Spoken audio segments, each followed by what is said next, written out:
আল্লাহ বলেন যারা ভুল করবে, ভুল করার পরে যারা তওবা করবে, গুনাহ করার পরে যারা তওবা করবে, আমি আল্লাহ ওই তওবার কারণে ইউবাদদিলুল্লাহু সাইয়্যাতিহিম হাসানাত, তার ভুল ভ্রান্তি গুনাহগুলোকে আমি আল্লাহ maaf করে দিয়ে তার সওয়াবে পরিণত করে দেব। বলুন না সুবহানাল্লাহ। এখন ওই আল্লাহকে ডাকলে আল্লাহ ডাক শুনবেন, এতটুকু ইস্তেকামত দৃঢ়তা আমাদের মধ্যে আছে তো? আছে তো? কেমন করে আল্লাহ ডাক শুনেন তাহলে একটা ঘটনা বলি, এই ঘটনা থেকে ইনশাআল্লাহ আমরা শিক্ষা নেব। আল্লাহ সুবহানাহু ওয়া তাআলা বান্দার ডাক খুব আগ্রহের সাথে শুনেন। আপনার পাকিস্তানের একজন ডাক্তার, এই ডাক্তার আপনার নিউরোলজি, এই ডাক্তার কি নিউরোলজি, সে আপনার এই মানুষের স্ট্রোক করলে এই ট্রিটমেন্টটা দিয়ে থাকে। তা পাকিস্তানের এক বৃদ্ধা মহিলা, তার নাতি এই রোগটা হয়েছে, মাথার সমস্যা, নাতিকে নিয়ে বিভিন্ন জায়গায় যান। তা ডাক্তাররা বলতেছে আপনার নাতির তেমন কোনো ভালো ট্রিটমেন্ট নাই, তবে অমুক ডাক্তার যদি আপনার নাতিকে দেখে তবে আপনার নাতি সুস্থ হয়ে যাবে। তা বলার পরে এখন বৃদ্ধা মহিলা বলতে ওই ডাক্তারের সিরিয়াল কতদিন পরে পাওয়া যাবে? বলতে 6 মাস পরে।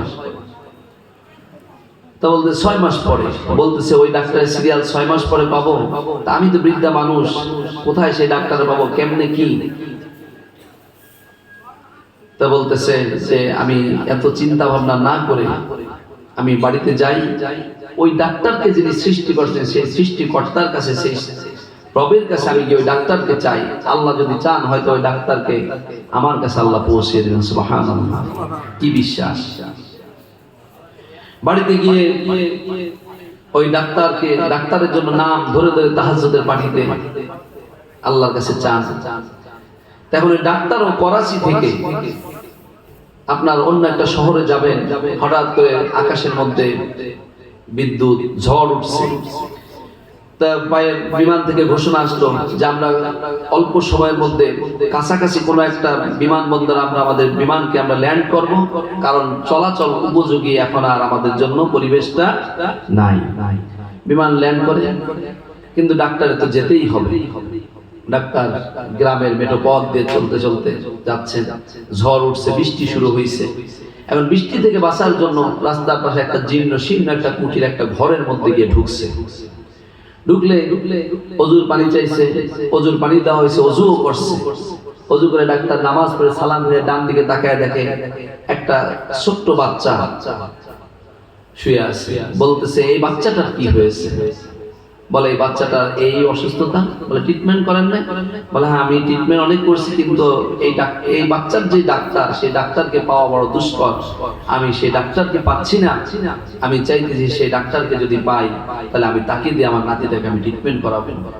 ডাক্তার সঙ্গে সঙ্গে আল্লাহু আকবার বলে চোখের পানি ছেড়ে দিয়ে বলতে, বুড়িমা আপনি যে ডাক্তারকে চান সেই ডাক্তারকে আল্লাহ রাব্বুল আলামিন আপনার ঘরের মধ্যে পৌঁছিয়ে দিয়েছে। সুবহানাল্লাহ।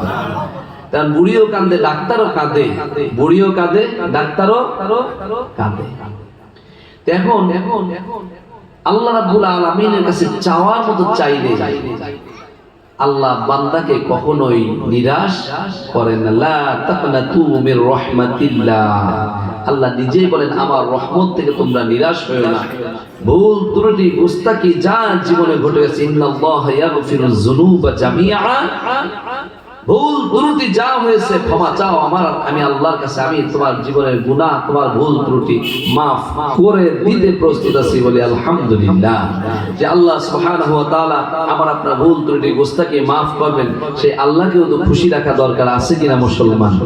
সুতরাং তাহাজ্জুদের বাড়িতে বসবো, জীবনের গুনাহগুলো আল্লাহর কাছে ক্ষমা চাইবো, 5 ওয়াক্ত নামাজ পড়বো, আল্লাহর কাছে জীবনের গুনাহগুলো ক্ষমা চাইবো।